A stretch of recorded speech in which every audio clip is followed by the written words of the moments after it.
ये तो सभी जानते हैं कि भारत का पहला परमाणु परीक्षण 1974 में ही हो गया था, लेकिन उसके बाद जब तक इस देश में कांग्रेस की सरकारें रहीं, भारत दूसरा परमाणु परीक्षण कर नहीं पाया। बार बार ये तथ्य सामने आता था कि भारत की सरकार से ही कोई ना कोई व्यक्ति अमेरिका को भारत के परमाणु परीक्षण की जानकारी लीक कर रहा है, और इसके कारण जब भी भारत दूसरा एटॉमिक टेस्ट करने की योजना बनाता, उसको दबाव में आकर उस परीक्षण को रोकना पड़ता। कौन था वो व्यक्ति, ये बहुत समय तक पता नहीं चला, लेकिन अभी कुछ समय पहले विकीलीक्स का एक लेटर सामने आया। विकीलीक्स का ये लेटर बहुत खतरनाक है, आंखें खोलने वाला है, क्योंकि विकीलीक्स के लेटर में ये तथ्य सामने आया कि 1976 नवंबर से ही भारत का राजनीति का एक उच्च व्यक्ति, जो कि संजय गांधी का भी खास था, इंदिरा गांधी का भी खास था और भारत की राजनीति में गहरी दखल रखता था, वो अमेरिका के राजनयिक को भारत के परमाणु परीक्षणों की जानकारी लीक करता था। कौन था वो व्यक्ति? देखिए आप ये लेटर, नाम बहुत स्पष्ट लिखा है, कमलनाथ। 1976 नवंबर CIA को भारत के एटॉमिक टेस्ट की जानकारी दे रहे थे। कमलनाथ की चक्की में पिस गया भारत का सुख चैन और अमन, और कमलनाथ की चक्की जिससे निकला खालिस्तानी आतंकवाद का जहर। ये मैं नहीं कह रहा, जाने माने लेखक कुलदीप नैयर अपनी किताब बियॉन्ड द लाइंस में लिखते हैं कि कमलनाथ ने उन्हें खुद बताया कि वो भिंडरावाले को पैसे देते थे, भिंडरावाले को मैनेज करते थे।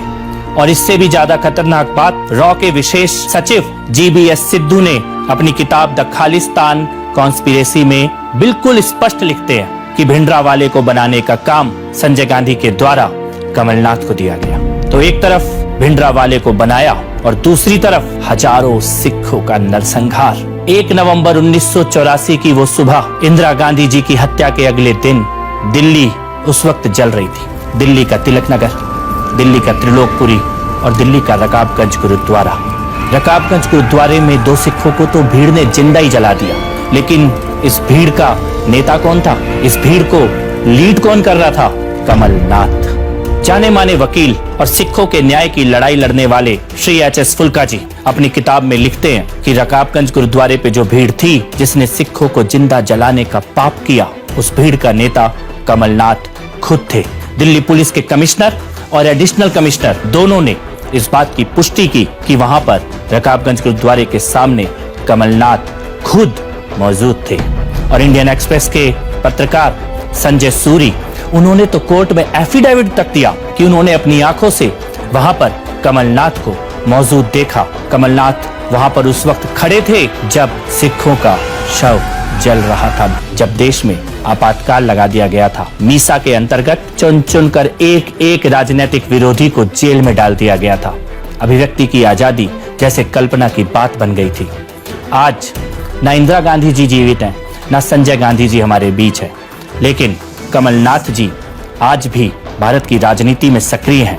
मध्य प्रदेश की जनता और भारत के लोग कमलनाथ जी से जानना चाहते हैं आपातकाल के पाप का सच, सुनना चाहते हैं आपातकाल के लिए उनके मुंह से मांगी गई माफी को। कमलनाथ की चक्की, जिस चक्की में पिस गई भोपाल गैस पीड़ितों के न्याय की आस। जी हाँ, भोपाल ने और मध्य प्रदेश ने वो दिन भी देखा है जब यूनियन कार्बाइड की फैक्ट्री से जहर निकला और हजारों लोगों की जिंदगी को लीलता चला गया।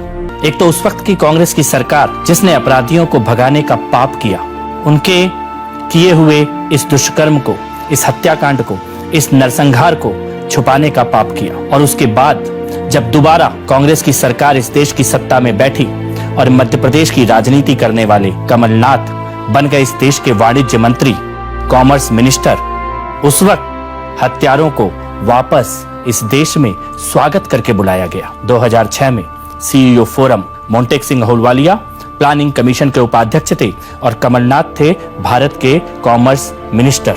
उस वक्त बंद कमरों में क्या हुआ ये इस देश में किसी को पता नहीं चल पाया, लेकिन जो पाप 2006 में किया गया उसका सच सामने आया 2007 में, जब विकीलीक्स में लीक हो गए किसिंजर फाइल्स के सारे डॉक्यूमेंट्स, और उन डॉक्यूमेंट्स में निकल कर आया कि भारत के कॉमर्स मिनिस्टर कमलनाथ ने और भारत के प्लानिंग कमीशन के वाइस चेयरमैन मोंटेक सिंह अहलूवालिया ने हत्यारी यूनियन कार्बाइड, जिसने अपना नाम डाउ केमिकल रख लिया था, उसको भारत में दोबारा आने का न्योता दिया, स्वागत किया और यहां तक कि यूनियन कार्बाइड को, डाउ केमिकल को यह आश्वासन दिया कि जहर की सफाई की आपकी जिम्मेदारी नहीं है। साइट में जो पॉइजन है, जो लिक्विड है, मिट्टी में जो जहर मिला हुआ है, वो पाप की फैक्ट्री, हत्यारी, नरसंहार की गवाह, उसको साफ करने का डाउ केमिकल का कोई काम नहीं है। पाप से भी और पाप की जिम्मेदारी से भी, दोनों से डाउ केमिकल को मुक्त कर दिया गया।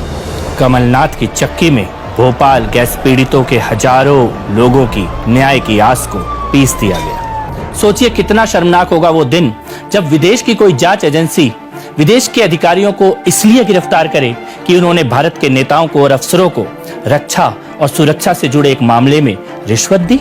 जी हां, अगस्ता वेस्टलैंड की डील एक ऐसा ही मामला है। अगस्ता वेस्टलैंड में 12 वीवीआईपी हेलीकॉप्टरों को खरीदा जाना था और बात यह निकल के आई कि उसके लिए 3,600 करोड़ रुपए की रिश्वत भारत के नेताओं और अफसरों को खिलाई गई। इटली की एजेंसी ने जब इटली की कंपनी फिन मैकेनिका के प्रमुख को गिरफ्तार किया, तब यह निकल के आया कि अगस्ता वेस्टलैंड में रिश्वतखोरी की गई, पैसे का लेन देन किया गया और पैसा लेने वालों में सबसे प्रमुख नाम निकल के आया कमलनाथ के भांजे रतुल पुरी का, जिनको बाद में ईडी ने गिरफ्तार भी किया।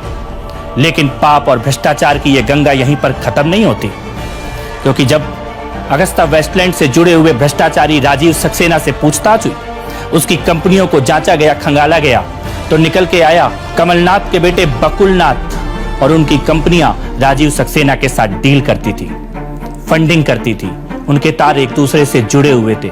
भ्रष्टाचार का ऐसा मामला पूरी दुनिया में अपने आप में अनोखा है। कमलनाथ की चक्की में पिस रहा था भारत का स्वाभिमान, पीसे जा रहे थे भारत की रक्षा और सुरक्षा से जुड़े हुए सौदे और हजारों करोड़ों की लेन देन में पिस रही थी भारत की टैक्स देने वाली जनता।